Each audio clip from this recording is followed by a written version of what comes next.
Hello, everyone. I'm Dr. Judy Morgan of Dr. Judy Morgan's Naturally Healthy Pets. My guest today is Dr. Laurie Coger. Thank you very much for joining me today. Thank you for having me. You know, copper is one of my favorite topics. We always have great conversations. It doesn't, Merle, Yes, Gene, copper, whatever we're talking about. We always have great conversations, and you always bring absolutely. so much to the table, and you're always so well prepared. So I appreciate that. What we're focusing on today is copper storage disease and how it affects the liver of our dogs and cats. It's mostly a dog issue, and I'm going to read a little excerpt from my book, Keeping Your Pets Naturally Healthy. We also have a blog on copper storage disease that has tons of statistics and information, but copper storage hepatopathy, which basically is a disease of the liver, is a condition caused by abnormal accumulation of copper in the animal's liver, which leads to progressive damage and scarring of the liver, or cirrhosis of the liver. We do have certain breeds where this is a genetic problem. It used to be a Bedlington Terrier thing, but now we see it in Doberman Pinschers, West Highland White Terriers, Skye Terriers, Keeshonds, American Cocker Spaniels, Labrador Retrievers.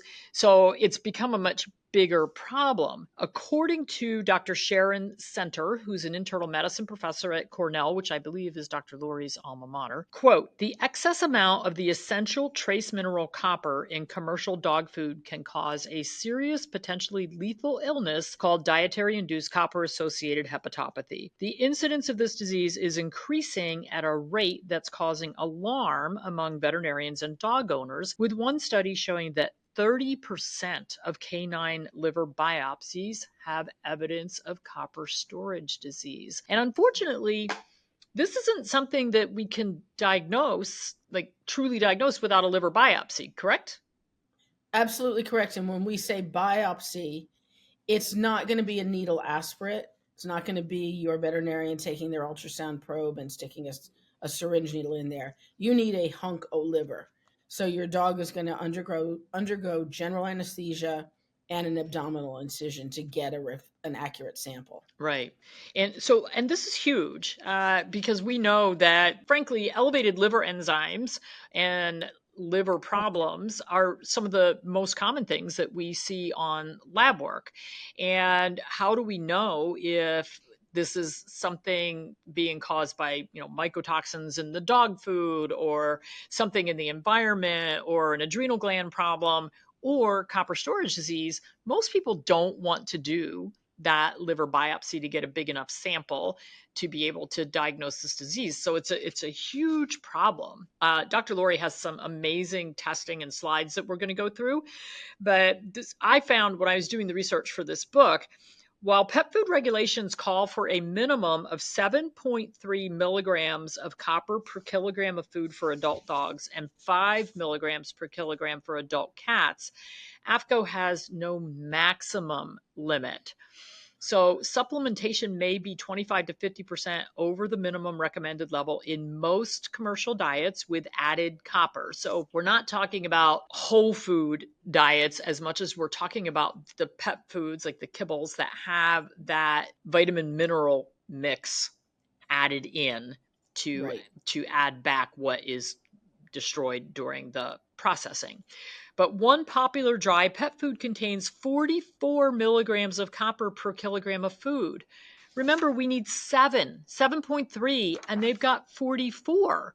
Hmm. I saw another one that was at 70. If the pet food companies are not testing for this, and if AFCO is not going to set a maximum, then it's no wonder that 30% of liver biopsies show copper accumulation, because they don't they don't get rid of it very easily. It kind of just gets stuck in there.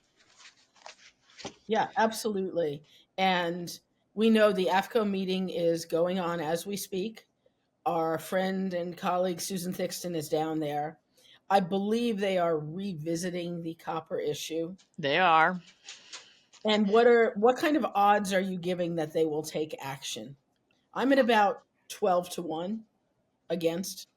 Yeah. Oh, yeah. It's going to be. So it's interesting because 6 months ago at the last AFCO meeting, this was brought up, and some people from Hills Pet Food got up and said, "No, no labeling Yeah, for copper levels. We don't want to see foods because they have a prescription diet that's labeled as low copper." right. Um, And so they didn't want anyone else to be able to say low copper. But what is interesting about this time around is that there was a scientific paper put out by someone at Hills, one of their nutrition people, that refuted what they were saying. It's been retracted because it had wrong information, wrong conclusions. So Sloppy, sloppy, sloppy. yeah, so it'll be really interesting to see what comes out of it. I don't think that there will be any decision in favor of allowing pet food companies to label their products as low copper. And actually, in my Keeping Your Pets Naturally Healthy book, I have a low copper recipe. It doesn't even come up to the minimum that AFCO recommends, because if you've got a dog who already has copper storage, you don't want to be throwing more in there. Now, you're still in practice, which is different from me. Is this something that you're seeing? Are people letting you do liver biopsies, or is it just kind of a Fortunately, I'm not seeing a lot of, but as a former student employee of Aunt Sharon Center, I got kind of indoctrinated into liver and all the things liver.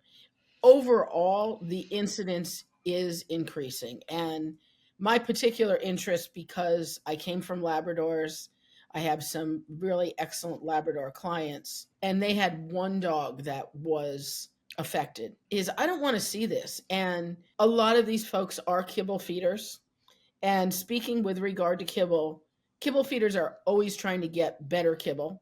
It's like, really, guys? You know, there such an animal? But a lot of kibble brands have co-opted raw feeding practices and terminology, and they want to say they have organ meat in their kibble. So what organ meat do they add? Beef liver. But if you read on down their ingredients, they will still have a copper supplement in their sometimes vitamin two? mineral, sometimes two. And my rule of thumb, if anything, if you see beef liver in the ingredient list and you see a copper supplement, put it back on the shelf and do not go there. Because as we will show you, you have no idea how much copper is in there. It may be okay, it may not. It's just mind boggling. FEDIF has a maximum for copper. Yep. Why doesn't AFCO? I think because they want to just sell mineral mixes and not make the mineral mix people work any harder. Personal theory. I think they also don't Maybe, want to tell the maybe, pet food companies that they have to test after each batch, after each run, which and as we will show, you have to test. right there, because there's no way to know. And just imagine if you're a large pet food manufacturer and you've got 40 plants across the country, and each plant is running 3 to 5 lines, and each line is doing 3 runs a day. That's a lot of Yeah, some nutritional of these analysis that you need to do. extruders will churn out 500,000 pounds of food an hour, 1 hour. And as you just said, those plants run 24 hours a day. It costs more to shut them off than to keep them running. Yeah. It's crazy. So there's no way that we can expect them to test. And that's why 60% of them are not complete and balanced, even though they say it on the label, because they're not testing. And the ingredients vary. So you've got some great slides on this. So the ingredients vary from cow to cow, from Yeah. chicken to chicken, from batch of produce to the next batch of produce. Of course. Unless you test every single ingredient, and because it varies from cow to cow, let's say you're running a big batch of food, and so you've got 100 cow livers, you're not going to test every single liver. You have no idea how much copper is going in And there. then, and you really do need to do what we call inbound testing, which means when it comes into the plant, because you have to adjust your formulation for what your ingredient is, and then you need to test your finished product. Right. So you really need to test it twice. Right. But, I don't know of any pet food company that is doing that or is going to do that. And Certainly not a kibble company. Maybe a really dedicated raw or fresh food maybe, company. but even for all those DIY people, which is why what you're going to show with the numbers is so important. If you're a DIY and you're like, well, I can do it myself and do it better, that's great, because there's a good chance you're going to use, depending on how nuts you want to get about it, you might be sourcing all organic, you might be sourcing grass-fed, grass-finished. And I don't know a pet parent in the world who is testing nutritionally every ingredient that they are using in their food for every batch of food. That would be crazy because it's about $2,500 to do the test. So Exactly. nobody's going to do that. So, this is one of those reasons why we argue that yes, anybody can use a diet formulator, put the ingredients in there. We're using an average of, what the chemical, vitamin, mineral makeup is of that particular ingredient, but we don't know that that's exactly Right. so. I'm sure that the eggs from my chickens that are free range, they eat meat and vegetables, that's going to be a very different vitamin, mineral, omega profile than a confinement raised vegetarian fed chicken. It's so variable that there's no way that we can guarantee this is the exact calorie content, this is the exact vitamin, mineral. Yes, no, we can test a batch. Really interesting. Billy Hookman from Green Juju, they took a batch of one of their newer foods Mm-hmm. a while ago, and he sampled 2 areas in the food and sent In the big mixer. in the big mix, yeah, just Okay. 2 samples, and sent each sample to 2 different companies for nutritional analysis. They came out different between companies, and they came out different between samples from within the same batch. So this is why I get a little crazy when people say, I need to know the exact Yeah. breakdown for this recipe because the beef you source is not the same beef I'm going to Right. source. And 2 points. Number one, these are our best approximations, Mm-hmm. and that's something that, if you're using software. This is why I love Animal Diet Formulator, Me too. because when it comes to, let's say, eggs, they probably have 20 different egg categories. So there will be free range, there will be grocery store, there will be brand names. Yep. So maybe you're getting a little closer to the true value of those, as Yep. opposed to something like NRC or USDA values, I should say, that just say egg large. Eggs. And there's also Steve's calculated typicals, where he looks at all the data he has that's in Animal Diet Formulator and his confidential data, and kind of finds the average, finds what makes sense. So I think that improves your accuracy, but we'd be deluding ourselves if we thought we knew exactly what we were doing, which really Exactly. sounds lame. The other thing is, when people do 80-10-10 and say I'm going to feed 5% liver, if you're feeding 5% beef liver, that could be way out of line with regard to copper, or it might be fine. You don't know. And finally, I know I said 2 points and I'm making four. Even if you're feeding grocery store food, conventionally raised, by you doing DIY in a thoughtful manner, you're doing better than kibble. You're doing less processing. Sorry, you have full control of your ingredients. So definitely don't feel bad if Right. you can't source organic or free range or whatever quality you would love to Exactly. source, because that's the reality of the world. Yep. Exactly. Exactly. And there are so many places where there are food deserts and you have very limited access to Oh things. yeah. So you did some testing on your own. This is great. I love that you do this on copper levels in different liver samples. Yeah, in beef liver specifically. And beef Beef liver. liver, I'll point out, is the richest land mammal, and I would include poultry in there, the richest in copper, and the others are less of a problem. And lamb liver is notoriously deficient in copper. There's actually a paper out there, I believe, on Bernese mountain dogs that shows they actually had a copper deficiency because they were being fed large amounts of lamb liver and no other copper rich ingredients. You can probably Interesting. Google it. What I did, I wanted to survey values of grass fed liver compared to conventional. And when I say conventional, I mean feedlot, grocery store purchased. These cattle are started out as youngsters, generally on pasture, and then they move to more conventional housing. They're fed a lot of grains. They don't get pasture. They don't get movement. They basically stand in the sun. It's not a great life. But our theory was that they would vary greatly. My first expedition was to the grocery stores. And in my area, we have a variety of grocery stores. And I chose 3 different brands of beef liver at a Walmart, a local grocery chain, and a more national chain. So the Rumba Meats is a division of Cargill, which we know is the largest meat company in the United States. They sell all sorts of organ meat, and I personally have fed Rumba Meats as organ meats to my dogs. It's an easy way to get liver, beef kidney, oxtails, all sorts of things. The Tender Years is American Foods Group, another very big beef producer, and Price Chopper. I could not find exactly where they source it, but it is probably a Cargill product, according to the butcher's department. I did just take 1 sample of each and submitted them for basic mineral analysis. I love on the middle one there, it said 540-day shelf life. Yes. Yeah, that was really interesting to me.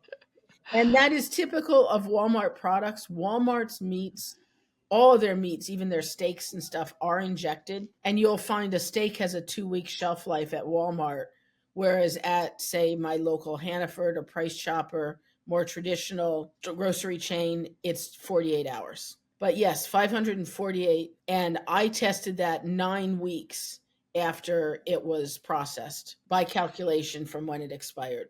So it had Okay. been sitting around for a couple months. Then I looked up local, regional pasture fed beef, and I identified 3 farms and was able to get some information from them because farmers talk, these big corporations do not.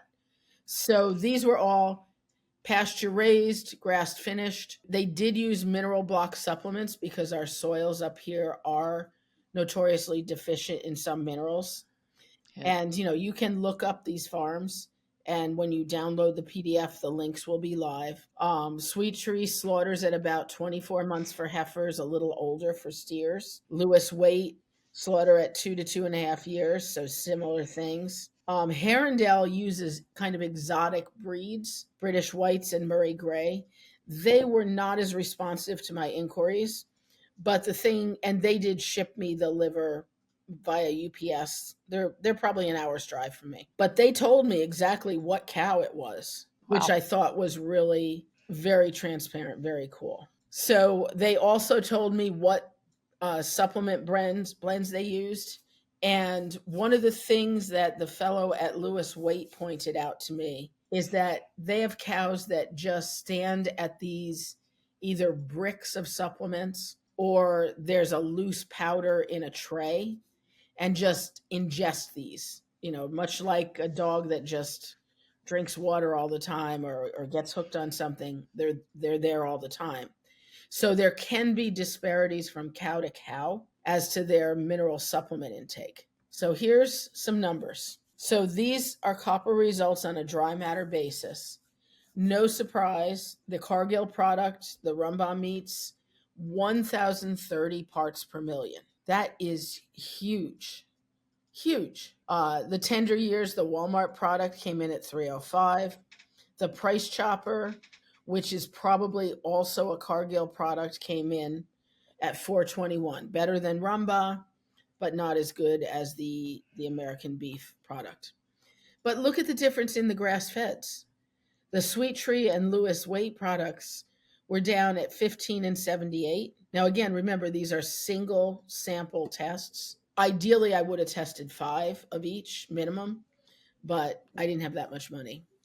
The Heron. Hey, I'm impressed that you did this. Well, I have a good lab that does work with me. It's expensive. Yeah. And of course, you're shipping all these things overnight because they have to stay frozen to Right. get there. The Herondale, the British breeds came in higher, but still nowhere near that Rumba, Yeah. which is criminal. And I have fed Rumba to my dogs, and I cringe now knowing this, that it could be that high. These results raised a lot of questions. First, I wanted to know, based on the grass feds, what is the role of these supplemental minerals?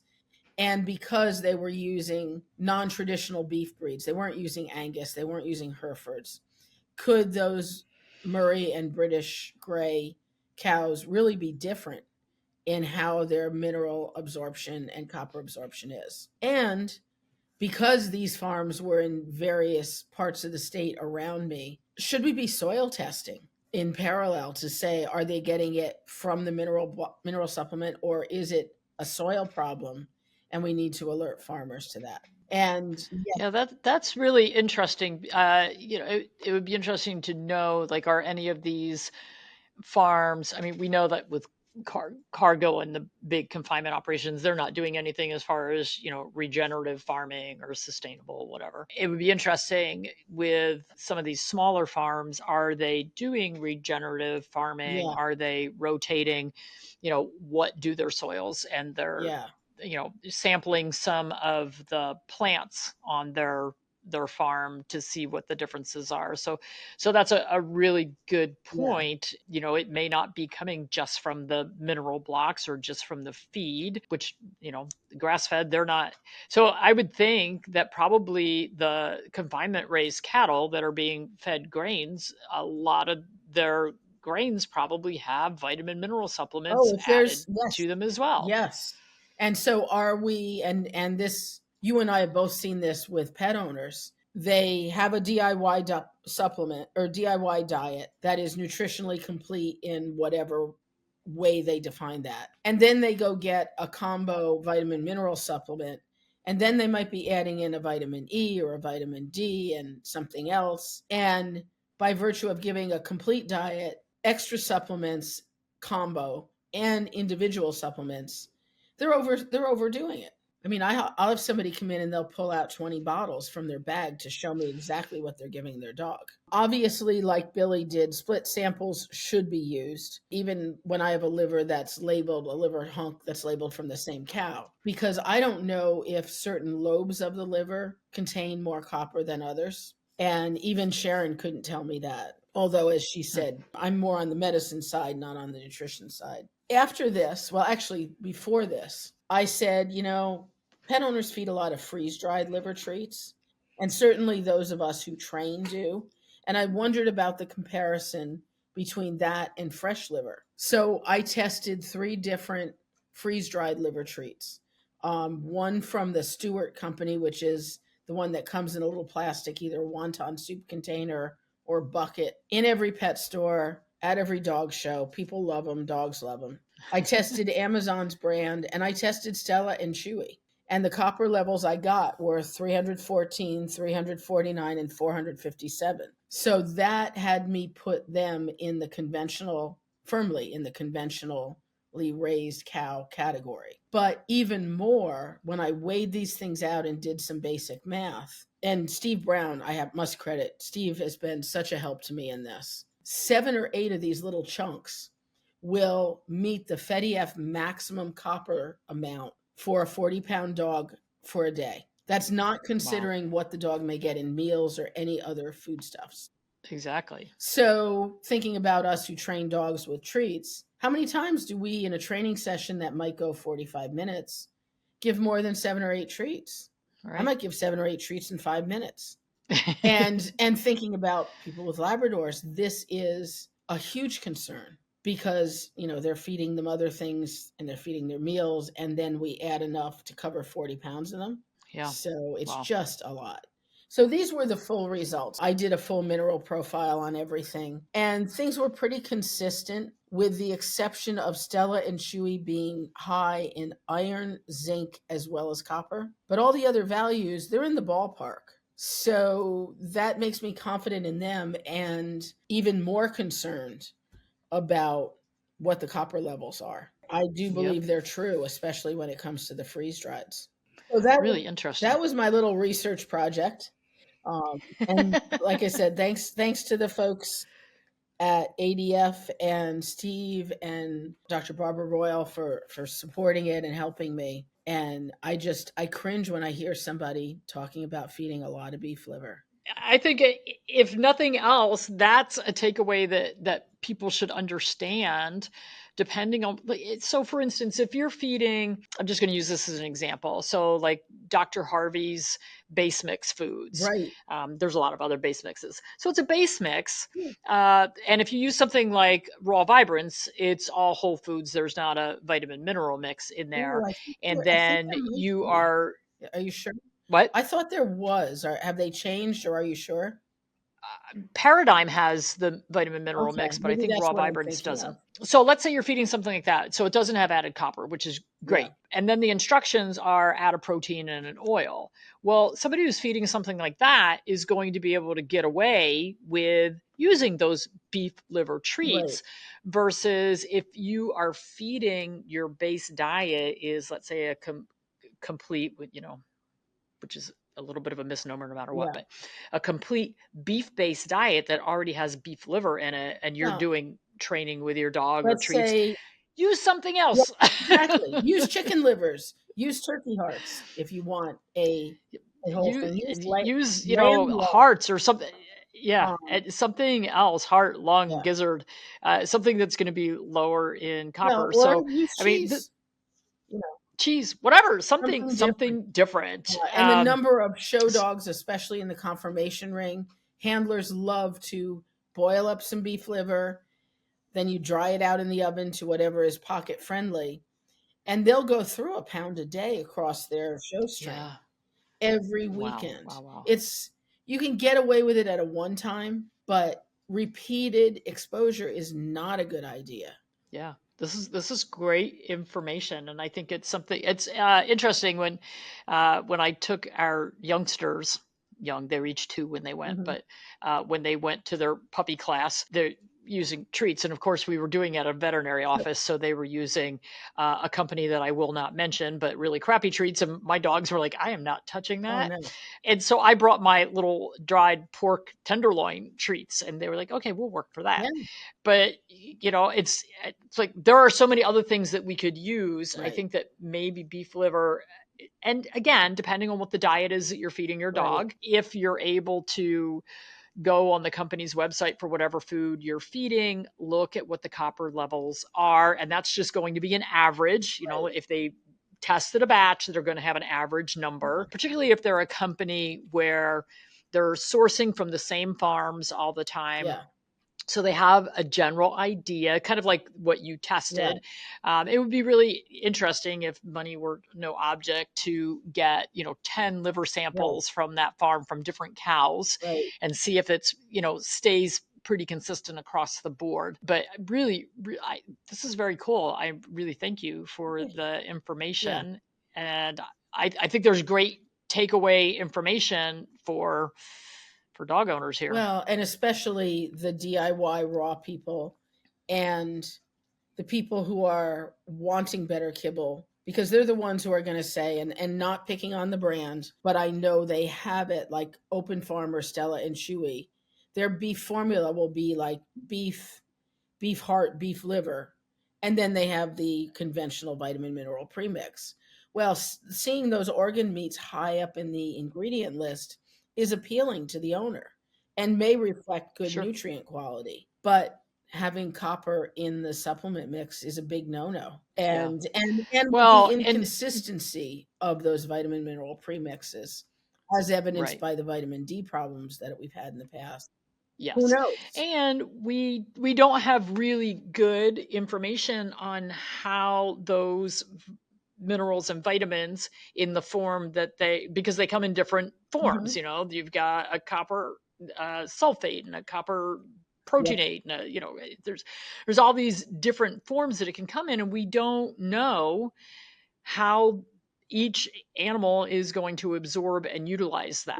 that. Are they going to absorb too much? Are they not absorbing it and Yeah. utilizing it at all? So it's sort of a best guess Yeah. scenario. I know everybody likes to think that this is an exact science, but it's No. really a best guess. We don't have all that information. So, which is why I'd much rather get my vitamins and minerals from whole food sources rather than supplement mixes where we don't know And where how human that's error going to be can factor utilized. in, because God knows human error is Exactly. everywhere. Exactly. And to back up a little bit, In general, we don't worry about dogs not getting enough copper because the copper requirement is low, as we know, or as best we know.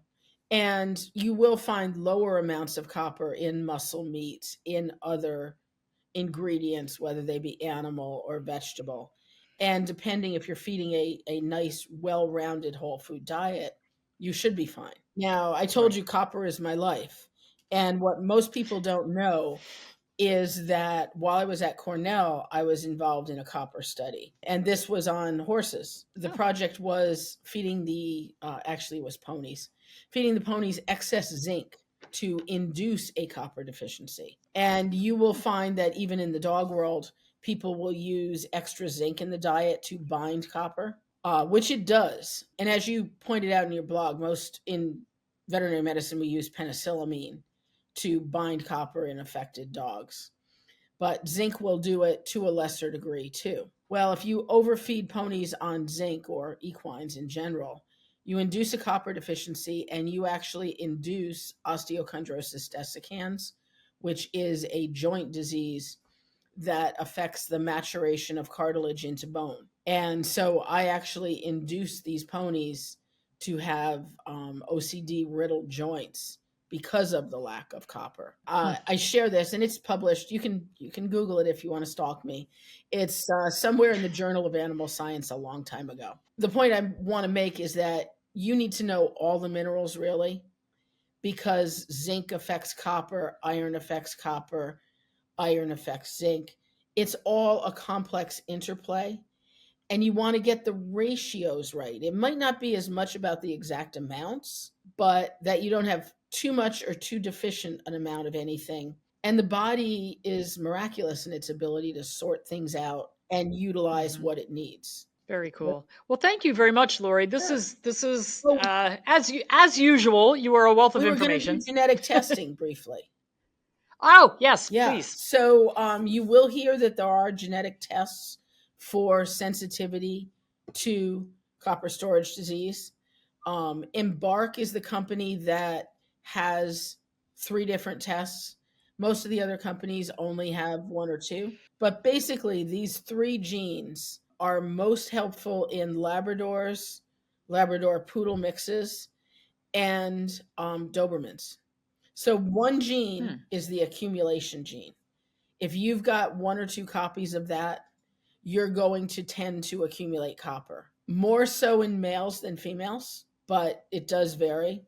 The other 2 genes actually work against the first gene, and they're called attenuation genes, and they lessen the body's ability to absorb copper. So if you're clean on the accumulation gene, you don't care what the other 2 are. But if you have 1 or 2 copies, you want to have 1 or 2 copies of the other genes. So again, you get a balance out effect. Cool. Most good breeders of affected breeds that this test is relevant for, so think your Labradors and your Dobermans, they'll run these tests. They're done on a cheek swab. They're not expensive. You do them once, they're good for the life of the animal because the genes aren't changing. And Right. it helps you choose a way to make whatever cross you want to make, lessening the risk of producing an affected dog, which is the whole goal of genetic testing in the ethical preservation breeder. Produce the best example Absolutely. of that particular breed that you possibly can. Absolutely. Great So that's information. important. Yeah, I really like I love the embark testing, and I love doing if you're a breeder, And even if or you're a you're dog owner, there are so many tests in there. Is it well, 100? exactly. But if you're what I was going to say is if you're a breeder, you really You should be must. testing. You should be able to provide your new puppy owners. And we have testing for cats as well, Yes. base paws. And horses. But you should be able to provide the new owner with information as to what your animal might be susceptible to, or prove to them like, look, I've done this, and Yeah. my line does not Yeah. have all these genetic issues that we see in these breeds. And I mean, they test for hundreds Well, of one of the different most things. helpful I think of is Pembroke Welsh Corgis and degenerative myelopathy. You can Yeah, avoid introducing that gene into a litter of puppies by knowing the parents. And of course, you're also going exactly. to do, OFA x-rays, whatever is relevant for your breed, examination by an Right. ophthalmologist, thyroid testing, etc. But if you're going to breed Yep. dogs, damn it, do it right. Bottom line, don't. And I mean, I will not.